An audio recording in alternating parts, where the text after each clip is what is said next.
నాకు చాలా బాధకరమండి. ఎందుకంటే ఆ దినాల్లో ఉన్న భక్తి ఇప్పుడు లేదండి, అంతరించిపోయింది. భక్తి అంతరించిపోయిందని వాక్యం అంటుంది, నేనంటాం కాదు. భక్తి గలవారు లేకపోయి విశ్వాసులు నరులలో లేకుండా నుండకుండా గతించిపోయి. అది మరి ఇప్పుడు మనం ఏం భక్తులు అనుకోవాలి? మనం భక్తులవా విశ్వాసులు అండి? నేను విశ్వాసిని, నేను ఎప్పుడు నుండో ఉన్నాను విశ్వాసిని, నేను ఎప్పుడు నుండో భక్తి చేస్తున్నాను, ఎప్పటి నుంచో ప్రార్థనకి వెళ్తున్నాను అని చెప్పుకుంటున్నాము. దానికి తగిన జీవితం జీవిస్తున్నామా? అది దేవుడు మనల్ని పరిశీలిస్తున్నాడు.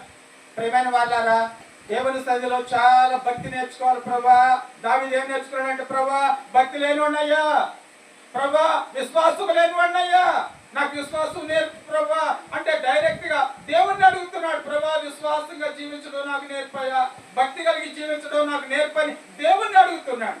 ఈ యొక్క సమయంలో కూడా ప్రియమైన వాళ్ళారా, చేరి వచ్చిన వాళ్ళారా, దేవుని యొక్క మాట ప్రకారంగా దావీదే నేర్చుకుంటే నీవు నేను మనం ఎంత